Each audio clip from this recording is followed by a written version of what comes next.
Hello and welcome to the Turkish History Podcast.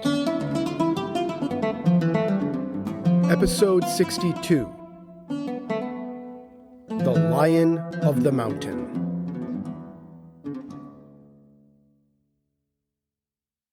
Before we begin, if you have been enjoying this podcast, I'd like to ask you to please subscribe, rate, and leave a review on Apple Podcasts or wherever you get this podcast.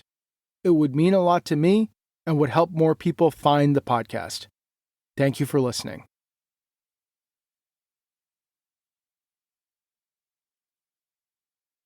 So last time, we discussed the war against Kılıç Arslan II launched from all sides.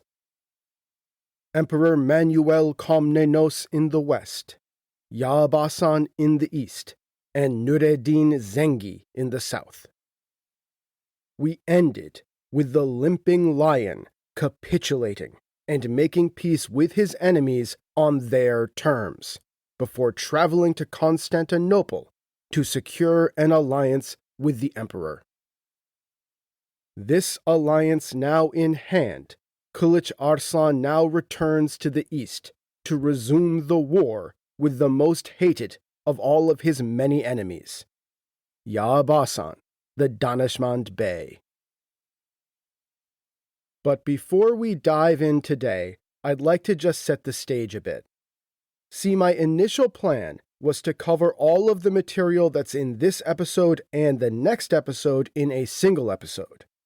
A single episode whose main purpose was going to be setting the Sultan of Rum and the Roman Emperor down the road that leads to Myriokephalon. But that proved to be far too long and unwieldy, so I've broken the material up. That sort of means that this episode is going to be a bit of a hodgepodge. We're going to start in Anatolia and cover the immediate aftermath of Kılıç Arslan's deal with Manuel Komnenos. I'm also going to take the opportunity to do a little aside to bring us up to speed on another beylik, one that we really haven't covered that much to date, but that will become increasingly important going forward. The Saltukid Beylik based in Erzurum. Then, after covering the war between Kılıç Arslan and Yağıbasan, I'm going to switch gears, and we'll close out the episode by bringing to the stage one of the greatest and most celebrated heroes of the Crusades. A man respected, and indeed beloved, in both the West and the Muslim world. Saladin. So that's the plan. Let's get started. Now to begin, as he rode back to the east, Kılıç Arslan II was in a better position than he had been in for a couple of years. The initial part of his reign had been consumed by war as he tried to secure his place on the throne. And despite a kind of okay start, those wars had ultimately gone extremely badly, finally forcing him into making serious concessions to his enemies in the east and the west. Big picture, I think the way that we should see what has just happened is a series of events that kept spiraling out of control. A rather normal succession struggle to succeed Mesud escalated into a war with Yağıbasan after Şahanshah had fled to Ankara and pleaded with the Danishmands for aid. This still relatively small and local war then expanded further as Yağıbasan summoned in Nureddin, the greatest power in the Middle East. This then resulted in Kılıç Arslan trying to create an anti-Nureddin alliance in the Middle East, leading to the war again expanding further. This was a total catastrophe, and it ultimately backfired terribly on the limping lion, as the new allies that he made to confront the light of the faith antagonized the emperor in Constantinople, and soon enough they were themselves defeated by Manuel Komnenos. The emperor therefore dropped the decade-long alliance with Konya for a new alliance with Nureddin, which ultimately led events to further spiral out of control as the march of the imperial army through the Sultanate led to a skirmish and then a Turkish attack on the emperor. This then led to the Great War between the Sultanate and the Empire, as Manuel called in his new allies, and Anatolia became convulsed in war, as East, West, North, and South all tried to destroy the Second Sword Lion. So what started out as a comparatively humdrum succession dispute ultimately left the Sultan isolated and friendless, surrounded by enemies on all sides, and led to his grave and humiliating defeat in the massive multi-front war of 1160 through about 1162. But then, in a turn of events, Kılıç Arslan had managed to salvage something from this absolutely dire situation.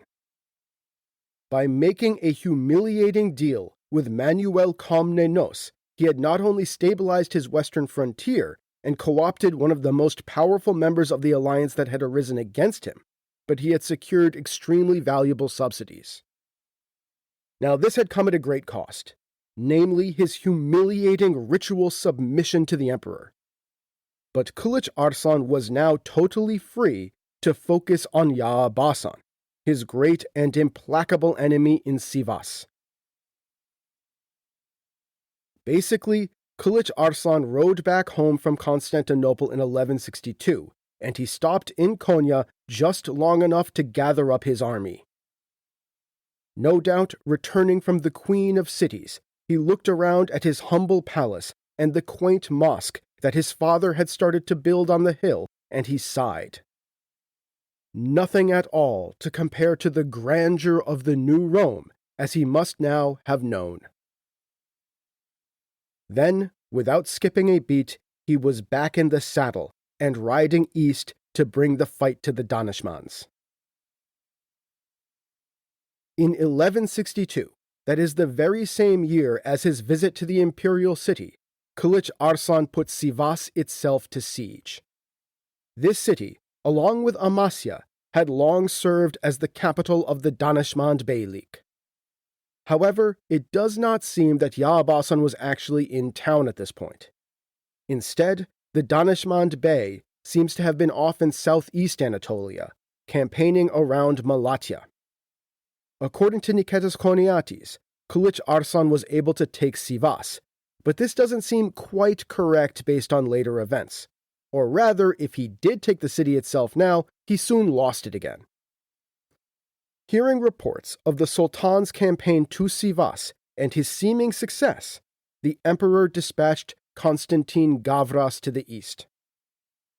Gavras reminded the Sultan of his promise to turn Sivas over to the empire, but in a worrying sign of the disagreement that will eventually break apart the alliance between Constantinople and Konya, it seems that Kılıç Arslan was extremely evasive, refusing to commit to anything in particular, and basically blew him off. And I would also note that Constantine will not be the last Gavras to deal with the limping lion. The noble Gavras family has of course been with us on this podcast for a while, and had long served as the empire's occasionally loyal deputies in the east, particularly in Pontus on the Black Sea coast. Well, in time, yet another Gavras, a man named Ikhtiar al-Din ibn Hassan Gavras, will become the longest-serving and the best-known of the Grand Viziers of the Second Sword Lion. Now, whether or not Sivas itself fell to Kılıç Arslan at this point, it is clear that he was elsewhere reversing the results of the recent war. Sometime in 1162 or early 1163, it seems that Kılıç Arslan expelled Melik Zunun from Kayseri. Now this is a little bit surprising. Melik Zunun was of course a Danishmend Bey, but he had been a vassal of the Sultanate since the days of Mesud, and had actually remained more or less loyal to Konya during the war. Maybe he had just begun to turn against the Sultan, maybe Kılıç Arslan just kind of didn't want a Danishmend of any sort in control of the great city of Kayseri, or maybe Kılıç Arslan just felt that he could get away with it. Regardless, Melik Zunun was soon on the run, and the Sultan was in control of Kayseri and Cappadocia. Indeed, directly ruling territory that even his father had left to a vassal. However, this may have been short-lived, as several sources mention a certain Tanu, a Danishmand bey of some kind, coming to power in Kayseri thereafter as a vassal of the Sultan. Regardless, with central Anatolia and Cappadocia a little bit more firmly in hand, Kılıç Arslan turned east to face his hated enemy Yağıbasan. Koniates says that Yağıbasan was a man whose land he longed for with a passion, and after whose life he thirsted. If anything, an understatement. Yağıbasan, for his part, hated the Sultan of Rum right back, but the advance of Kılıç Arslan had put him on the back foot. Perhaps Yağıbasan had not been anticipating that the Sword Lion would make a deal with Constantinople, and perhaps, with the pressure that Kılıç Arslan was placing on him in the west, he felt he needed to move east. But whatever the reasons, Yağıbasan was focused on eastern campaigns. And now, in 1163, he began trying to really pull together the old anti-Kılıç Arslan alliance. One part of this was, of course, reaching out to his old friend and ally, the Sultan's brother, Şahan Shah, in Ankara, enticing him to attack from the north. But he also accepted Melik Zunun, now a refugee fleeing east, and quickly enticed him to assemble Danishmand forces around Sivas to launch an attack on the Sultan. If Kılıç Arslan had actually taken Sivas in 1162, it was now, at the very latest, that it returned to Danishmand hands. With Yağıbasan assembling this alliance, Kılıç Arslan started to make his own alliance, and so he reached out to a man we haven't covered yet, İzzeddin, the Saltukid Bey of Erzurum. Now, we have not really dealt with the Saltukids all that much up to this point, mostly because the sources on the beylik are very thin, especially in the early period. Indeed, unfortunately, we really don't know that much about them before the 1170s. As such, before now, the Saltukids have only popped up in our narrative once or twice, but they are soon going to play a more prominent role after Kılıç Arslan shortly dismembers the House of Danishmand. So I am going to now do a little digression and catch us up on the goings-on of the next great rivals to the Sultans of Rum, the House of Saltuk. If you will recall, the Saltukid Beylik was likely established sometime in the 1080s or the 1090s, like the other beyliks in the immediate post-Manzikert period. The Saltukid Beylik emerged in the eastern city of Erzurum, called by the Romans Theodosiopolis, and, more importantly, Karin by the Armenians. See, unlike the beyliks of the west, where the Byzantine population was mostly Greek, in Erzurum, the Byzantine population was mostly Armenian. Erzurum lies not on the Anatolian plateau, but in the Armenian highlands, where the mountains again rise up. Indeed, Erzurum lies almost 2,000 meters above sea level. It controls a key mountain valley, which constitutes both a pocket of fertile farmland in the mountains and a key trade route. And it is an absolutely ancient city, one whose roots likely go back to Iron Age Urartu. Today, it is famous as the home of the best ski resort in Turkey, and for its great Saltukid, Seljuk, and Ilkhanate-era mosques and madrasas. And it is also famous for a certain style of kebab, the ancestor of döner kebab actually, a sort of horizontal döner named cağ kebabı. The House of Saltuk has obscure origins, but it seems pretty likely that the progenitor, traditionally called Ebu'l-Qasim İzzeddin Saltuk Bey, was the chieftain of a nomadic Turkmen tribe. According to tradition, which we really need to take with a grain of salt, this Saltuk Bey fought at Manzikert himself, and following the battle, he led his tribe to nearby Erzurum. However, this story could very easily be a myth, a way that the young dynasty established its legitimacy by tying the founder to the great Seljuk Sultan Alparslan and the great victory at Manzikert. Saltukid Bey was succeeded by his son in 1102 or 1103, a man who the sources just call Saltuk or sometimes Alaeddin Ali. Again, part of the problem here is that we just don't have good sources, and it was fairly common for beys to just be given the names of their fathers by non-Muslim sources. This Saltukid Bey or Alaeddin Ali's reign saw the expansion and solidification of the beylik, with the Saltukids launching invasions of Georgian territory to the east, in conflict with the great Georgian king David IV Bagratuni, known as David the Builder to the Georgians today due to his legacy of building and expanding the Georgian kingdom. Remember, as always, nomadic and even semi-nomadic states exist in concert with their settled neighbors. In the case of the Sultanate of Rum, the nearby Roman Empire was the sedentary state that the Sultanate was orientated towards. While here, for the Saltukid Beylik, the Georgian kingdom played that role. This was the neighboring Christian state that the Saltukids would raid, trade, and go to war with. The repeated Saltukid invasions of Georgia were often accomplished in alliance with the Sökmenler Beylik, a little attested to and small but not insignificant beylik that arose in Ahlat on Lake Van, right next to Manzikert itself. Alaeddin Ali seems to have entered into alliances not just with the Sökmenli Bey, but also with Berkeruk and the Artukid Bey Ilghazi, and likely led a Saltukid contingent in a huge war with David the Builder that culminated in the Great Battle of Didgöri in 1121, a battle of immense importance to Georgian history. At Didgöri, the Turkish forces suffered a grievous defeat, and David the Builder's legacy in Georgian history was cemented.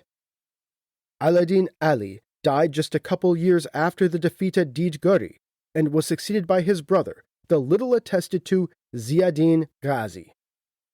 Ziyaddin Ghazi would rule the Saltukid Beylik for another 10 years or so, a decade about which we basically know nothing. Finally, in 1132, a son of Alaeddin Ali, Izzeddin Saltukid Bey, succeeded his uncle Ziyaddin to become the next Saltukid Bey. And it is now that the Saltukids really enter the historical record in force. Indeed, Izzeddin is often called by the sources Saltuk II, the second great Saltukid Bey. Izzeddin began his reign by consolidating Saltukid rule over the smaller beys and tribes in the vicinity of Erzurum. At some point early in his reign, he appears to have rejected a marriage alliance proposed by the Kurdish Shaddadid Emir of Ani, the great Armenian city that we covered when it was sacked by Alparslan about 75 years earlier, and which was now ruled by a Kurdish emirate. This earned the Saltukids the enmity of the Shaddadids, who were a growing power in this region. Therefore, the Shaddadid Emir entered into a secret alliance with Demetrius I, the son of David the Builder, to defeat their new shared enemy. Now an enemy of the Emir of Ani, Izzeddin gathered together a Saltukid army and began marching on Ani itself in 1153. But the Emir of Ani informed the Georgian king, Demetrius I, of the advance of the Saltukid Bey. Thus, as Izzeddin made his way to the great city of Ani, Demetrius I sprung out of a carefully laid ambush and defeated his party. Izzeddin was thus captured and was forced to ransom his own freedom for the princely sum of 100,000 dinars, or maybe we should say a beyli sum. And furthermore, the Saltukid Bey was forced to agree to refrain from what was the great pastime of his people, raiding the kingdom of Georgia. Dejected, he now returned to Erzurum. Reportedly, Izzeddin actually kept his promise, at least for a time, and even withdrew the Saltukid contingent from the Muslim attempt to retake Ani after the city fell to Demetrius' son, King George III of Georgia, in 1161. So now we're all caught up with the Saltukids, and we can return our focus to the main narrative. Izzeddin, humbled in the east and unwilling to go to war again with the King of Georgia, was of course looking for new allies and focused on his western frontier, where the Saltukid Beylik ran up against the Danishmand Beylik.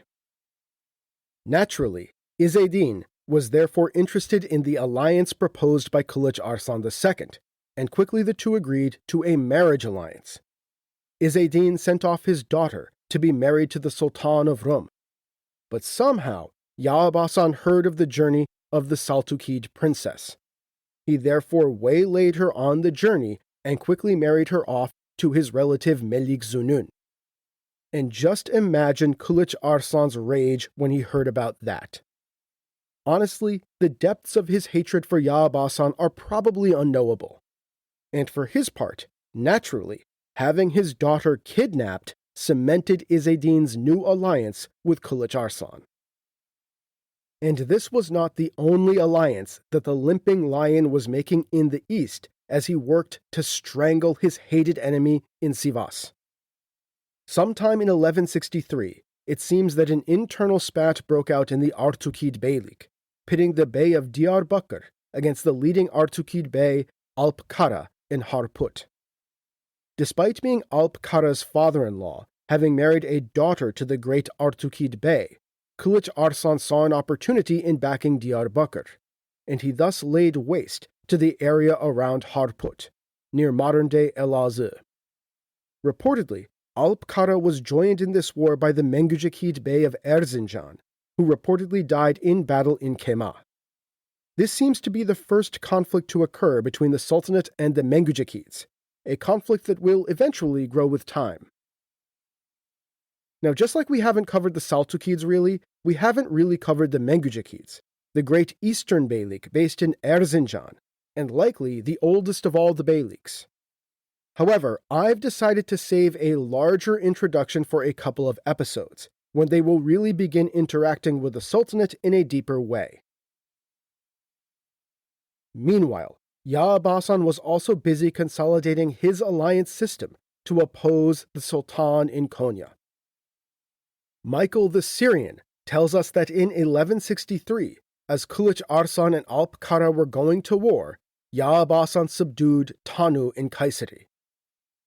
Then, upon hearing that the Sultan had gone to war with the great Saltukid Bey Alp Kara, naturally he reached out to the aggrieved bey and made an alliance. The two leaders planned on meeting in Hasan Cave. However, apparently, they fell into mutual suspicion, and their nascent alliance dissolved into a messy battle in which Yağıbasan inflicted a severe defeat on Alp Kara, whose army, remember, had just been mauled by Kılıç Arslan. So, kind of an own goal there. From there, Yağıbasan appears to have traveled to Ankara to cement his alliance with Şahan Shah, the brother of his hated enemy and the northern front of the sure-to-be-coming war against the limping lion. So by 1164, it would seem that Anatolia was ready to fall into a vicious war between the top two Turkish beys. The well of hatred between Kılıç Arslan and Yağıbasan looked set to overflow again. But in what's sort of a letdown, it just didn't happen.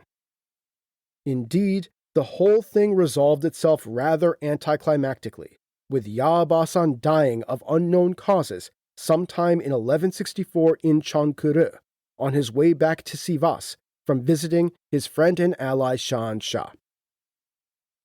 I know, it's actually kind of a bummer. I was sort of looking forward to the great showdown somewhere in Cappadocia or around Maraş or something, as the two mighty Turkish princes of Anatolia met on the field of battle to settle their great blood feud once and for all. But, alas. Yağıbasan was really the last great Danishmand Bey, and his death would effectively see the end of the great and historic beylik. The House of Danishmand had arisen immediately after the Great Battle of Manzikert, quickly taking over much of central and northern Anatolia. It had then gone on to be one of the greatest of the beyliks, even, at times, the greatest of them all, the overlords of Turkish Anatolia. And now it is about to completely collapse and finally come to an end. Yağıbasan was succeeded in Sivas by his nephew Ismail, who promptly married the late bey's widow, that is, his own aunt, though not a blood relative. But of course, this was not the only Danishmand bey. Though we don't have great sources on him, it appears that Tanu was likely still kicking around in Kayseri. And then in Elbistan and in the southern marches of Anatolia, the mountains bordering Syria, the troops installed a certain Mahmud ibn Mahi, perhaps not even a Danishmand. And of course, there was still Melik Zunun. So 4 total beys to divide the inheritance of the House of Danishmand. And as I think you can imagine, the result was total chaos. In the words of Michael the Syrian, and there was great disorder in the House of Danishmand. Great disorder that Kılıç Arslan is going to exploit to the hilt, of course. But for now, we are going to leave off the story of Kılıç Arslan's campaigns in Anatolia there, with his greatest enemy dead, and the Danishmand beylik on the edge of total collapse. We'll pick back up with them next time as, unsurprisingly, the limping lion sets out to completely reconquer Anatolia and finally destroy the House of Danishmand. And today, we will end the episode in Egypt, where Nureddin Zengi is about to cement his place in history. See, if Kılıç Arslan's star was now on the rise in Anatolia, Nureddin's star will not just rise, but skyrocket, blaze across the heavens, as he accomplishes one of the greatest conquests in all of Islamic history. A conquest that had eluded even the great Tuhrul, and a conquest that would also mark the beginning of the rise of one of the most storied and celebrated Muslim leaders in history, none other than the famous conqueror of Jerusalem himself, Saladin. Now, Nureddin's conquest of Egypt, oddly enough, did not really start with the light of the faith seeking to overthrow the greatest Shia power in the world. Tuhrul, if you will recall, had desperately wanted to invade Egypt and defeat the Fatimids to burnish his credentials as the defender of Sunni orthodoxy and the reunifier of the Muslim world. In other words, a deeply ideological purpose drove his abandoned invasion. Nureddin, by contrast, basically invaded Egypt as the end result of a twisting series of events, much more Marx Brothers than Karl Marx when it comes to ideology. To start the story, by the early 1160s, Nureddin had effectively shut the Crusaders into a box in the Levant.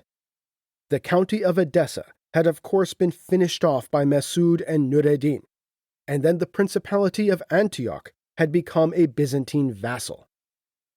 The Kingdom of Jerusalem and its vassal in Lebanon, the County of Tripoli, still remained, but they were rendered completely incapable of attacking Syria.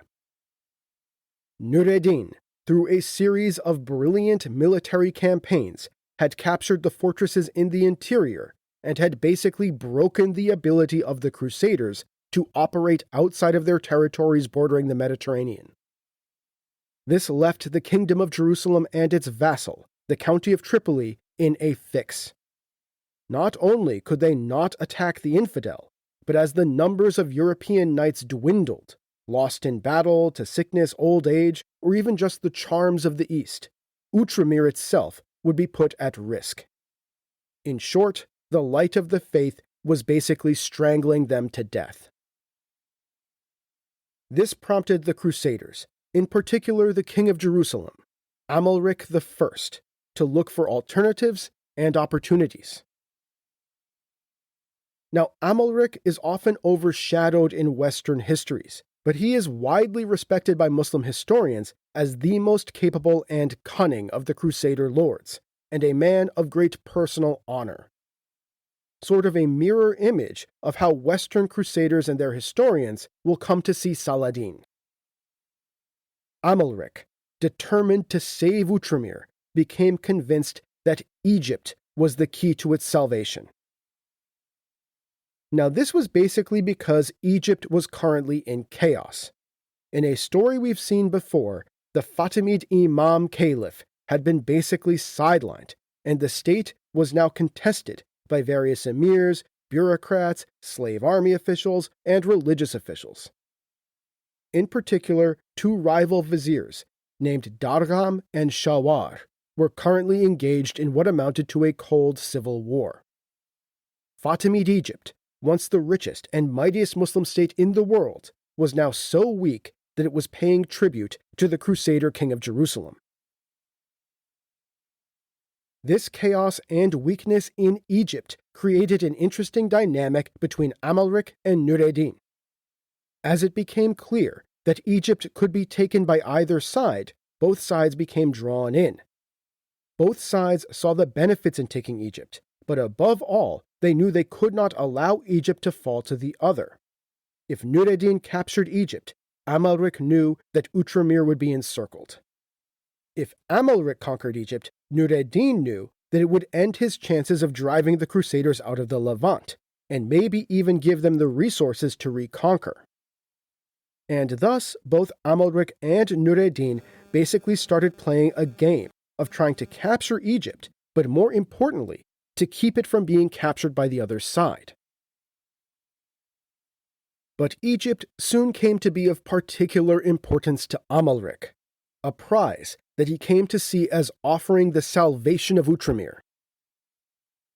See, capturing Egypt would result in a huge infusion of cash and revenue to the now cash-strapped Kingdom of Jerusalem.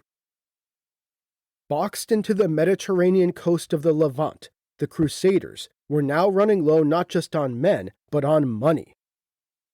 Partially, this was because of the reconnection of Anatolia to the center of the Muslim world, and thus a reconnection of the trade routes connecting Iran, Iraq, Syria, and beyond them India and even China to Byzantium. Trade that once flowed through Outremer was now being redirected through Anatolia. But Egypt was a fantastically wealthy land, and home to its own trade ports on the Red Sea that attracted valuable Indian and Chinese maritime trade.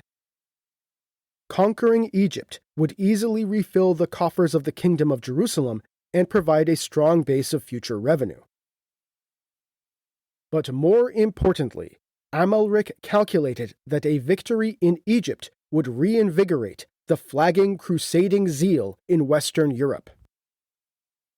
The Second Crusade had been a disaster, and this had put a real chill on the enthusiasm for crusading in the West, the recruiting grounds that Outremer depended on.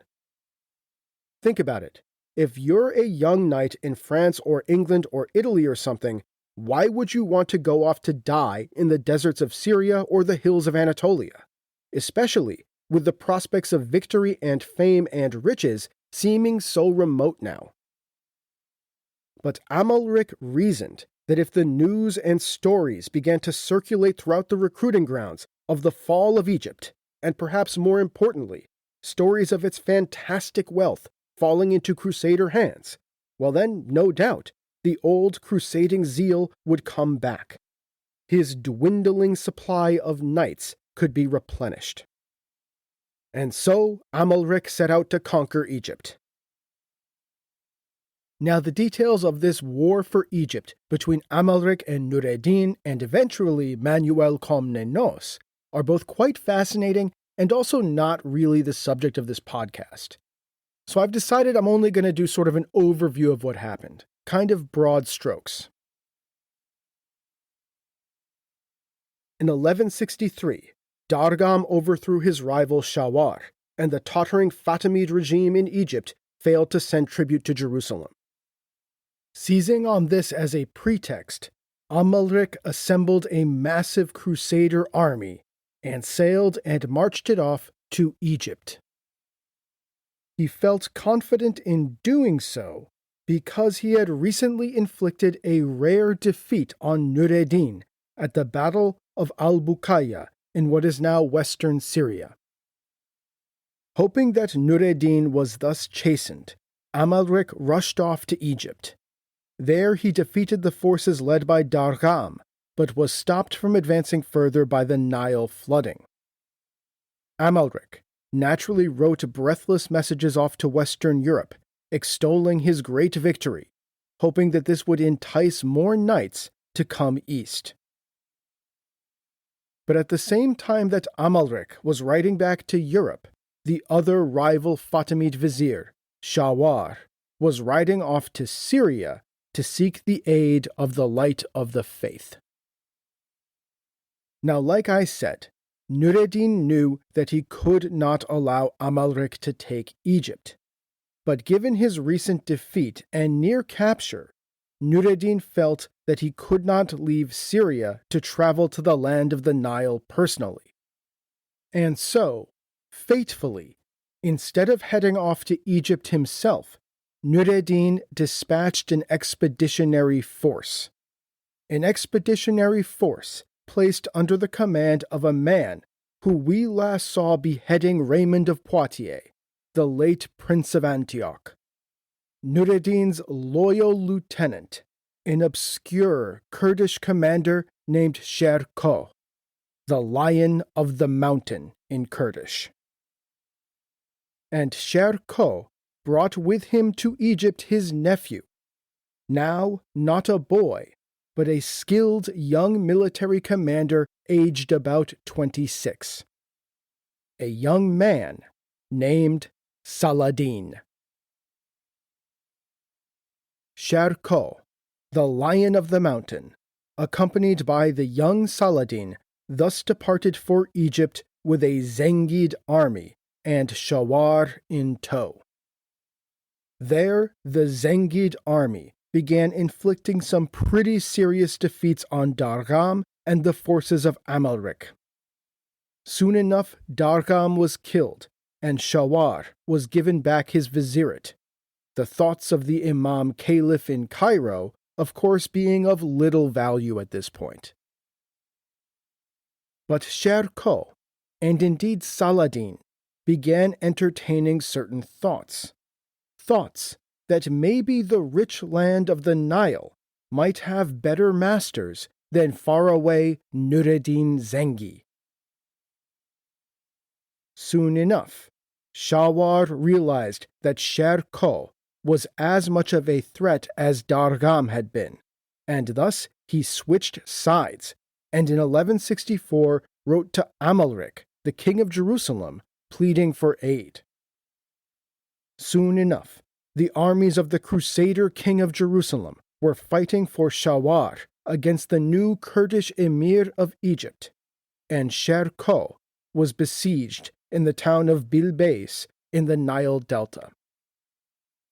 Meanwhile, as Amalric and the bulk of the crusading armies of the Kingdom of Jerusalem were battling with the Lion of the Mountain in Egypt, Nureddin gathered up his armies and even some reinforcements sent from the Artukids, and began marching into the lands of the county of Tripoli, modern-day Lebanon. Terrified of Nureddin, the forces of Tripoli rallied the Crusader forces of nearby Antioch, and even the Armenians of Cilicia, and apparently even some of the local Byzantine forces, and they set out together to oppose the light of the faith. However, the verdict of Allah was different this time.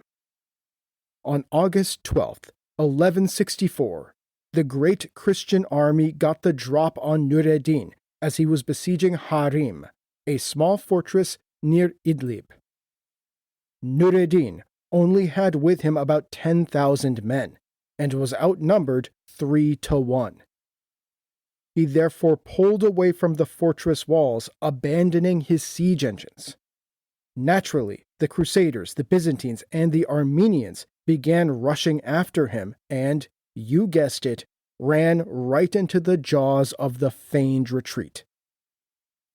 In what is widely considered the greatest military victory of his incredibly storied career, Nureddin Zengi absolutely crushed the Christian army.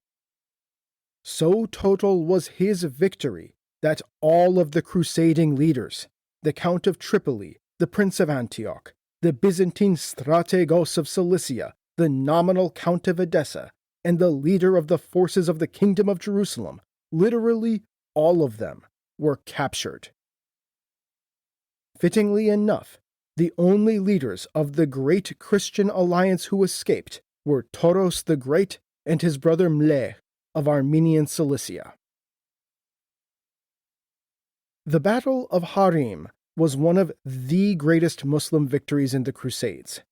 It's up there with Mas'ud's destruction of the Second Crusade in Anatolia, the capture of Edessa by Nureddin's father Imad al-Din Zengi, and the coming conquest of Jerusalem by Saladin. And it was a total catastrophe for Outremer. Basically, the entire Crusader leadership was now in Nureddin's hands. When news reached Amalric campaigning in Egypt, the horrified king of Jerusalem was forced to abandon his invasion and rush back to the Levant.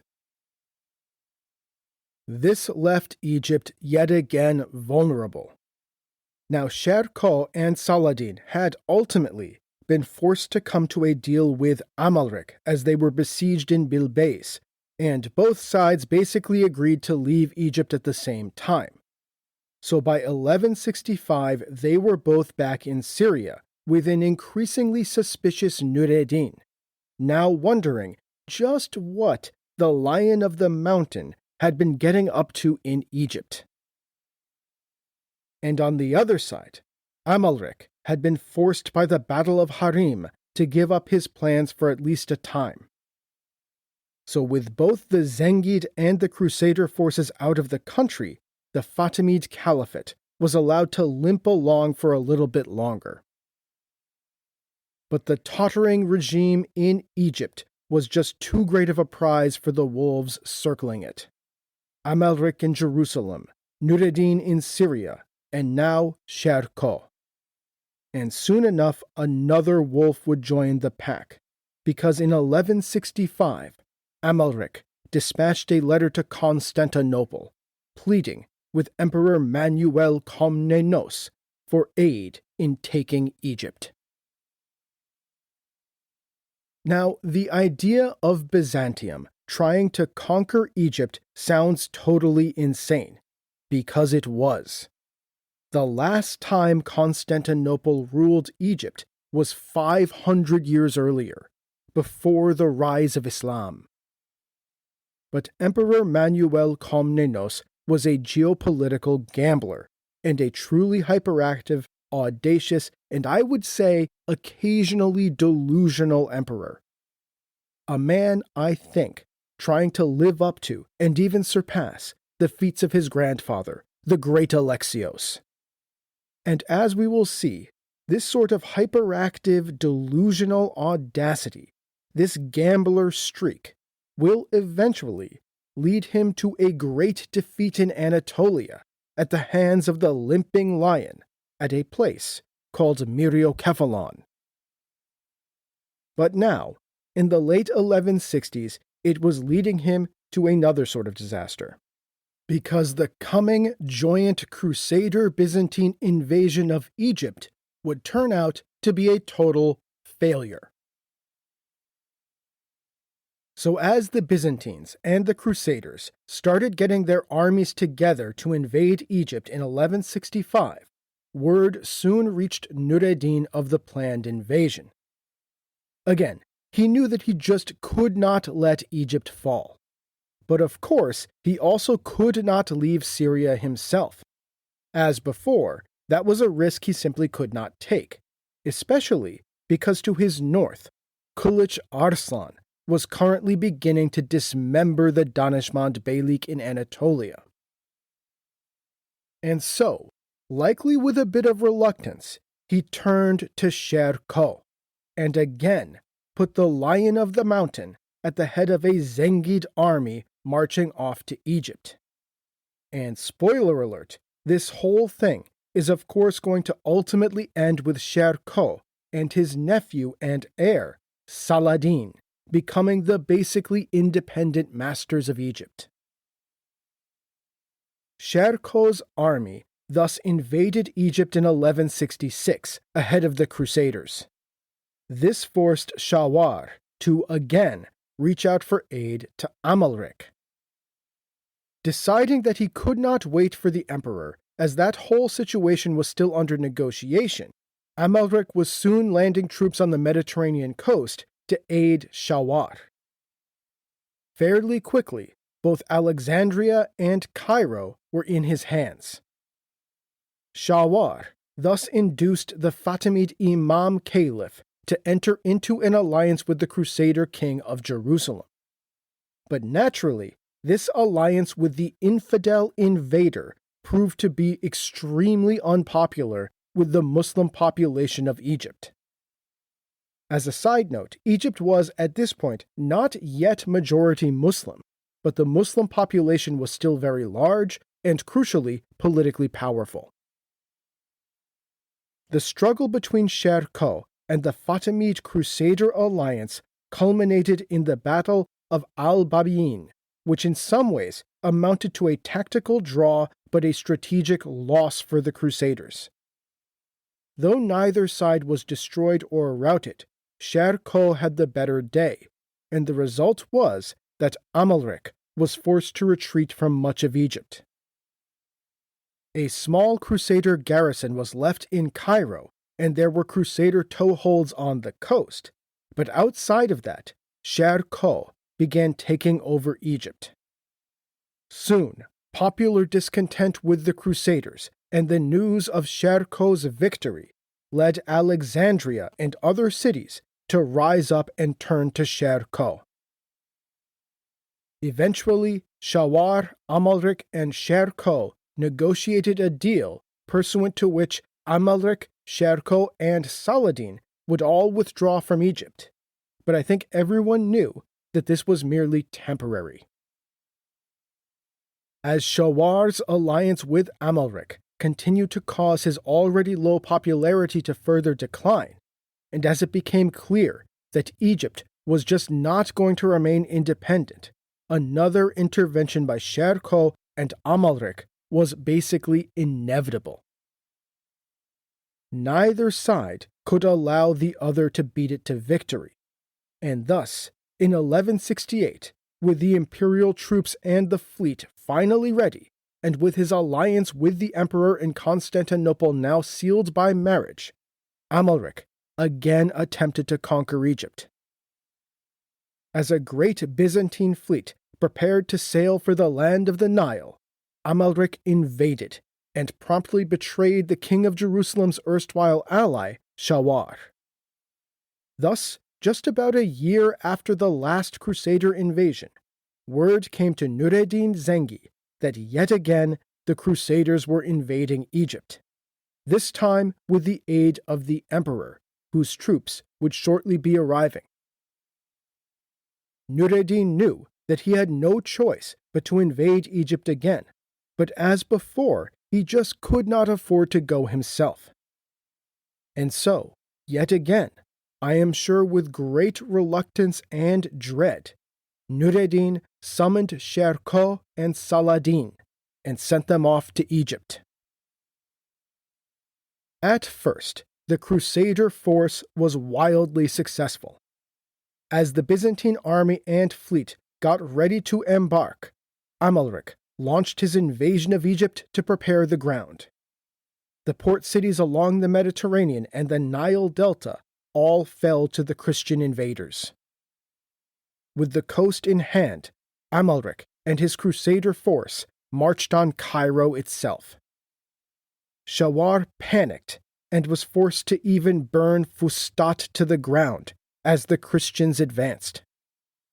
Fustat, if you will recall, was the original Arab capital of Egypt after the Muslim conquest, and it was now basically just a district of Cairo.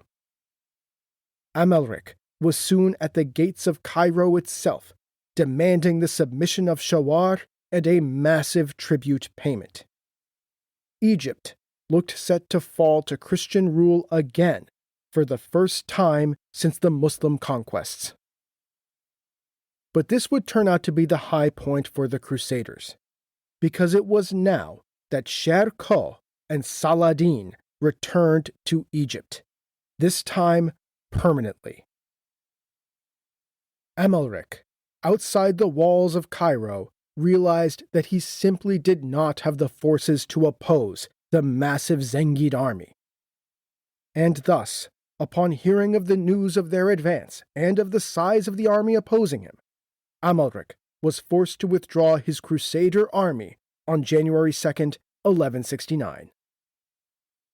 Several days later, on January 8th, Sher Kho arrived at Cairo and entered the city in triumph. A mere 10 days later, Shawar was beheaded. And while Sher Kho made sure to have the khutbah read in the name of his master Nureddin and the Fatimid Imam Caliph, who was allowed to stay on for now, this really was the beginning of the Ayyubid Sultanate, one of the greatest and most storied states in Islamic history, and the state that will shortly reconquer Jerusalem itself under its first sultan, the great Saladin.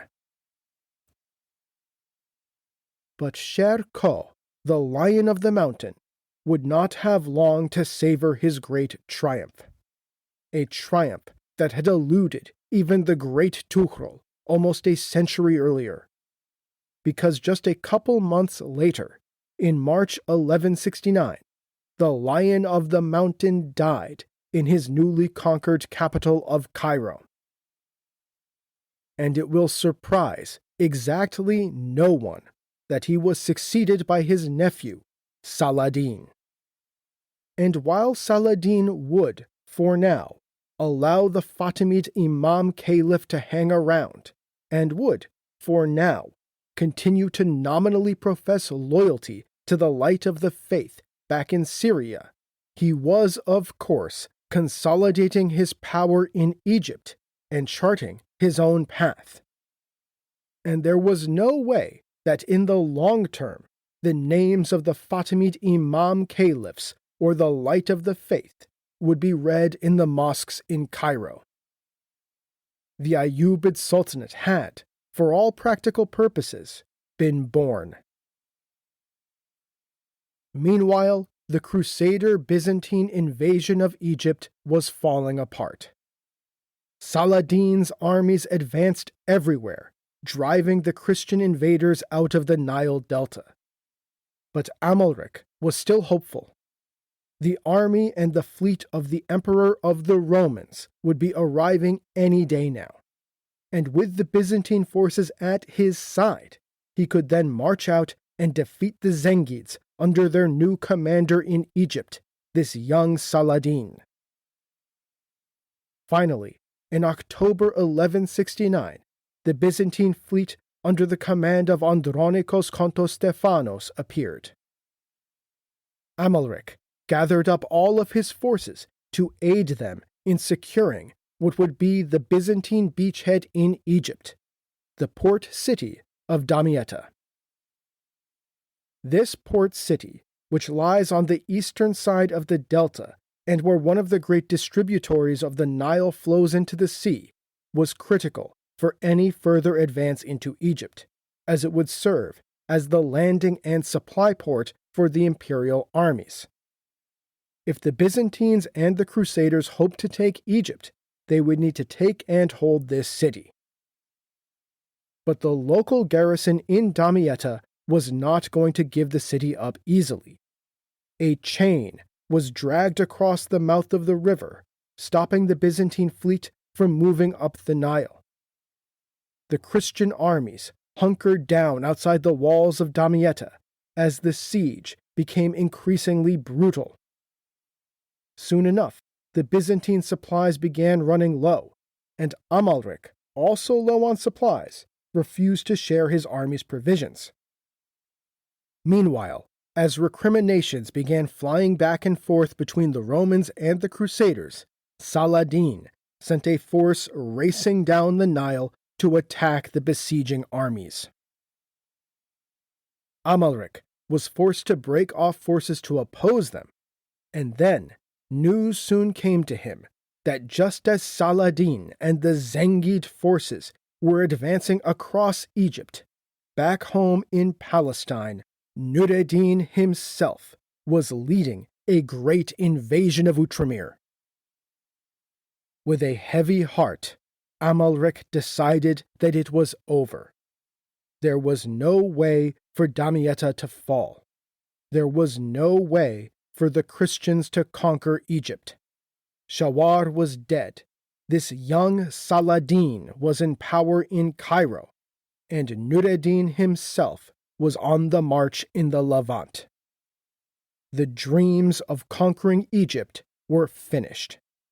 The land of the Nile was now definitively in the hands of the Light of the Faith and his young general Saladin. After 55 days, Amalric thus called off the siege of Damietta. Incredulous, Andronikos Kontostephanos protested and raged at the king of Jerusalem, but it was to no use. It was over. The Byzantines and the Crusaders thus retreated back to Palestine, with the incredibly expensive imperial fleet and army eventually sailing back home.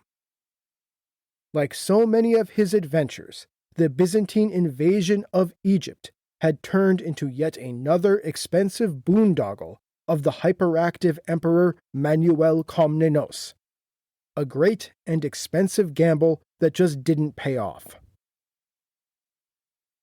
And so it was that by 1170, Nureddin Zengi stood as the indisputably greatest power in the Muslim world, and his status as the greatest Muslim conqueror since Tuhrul had been confirmed.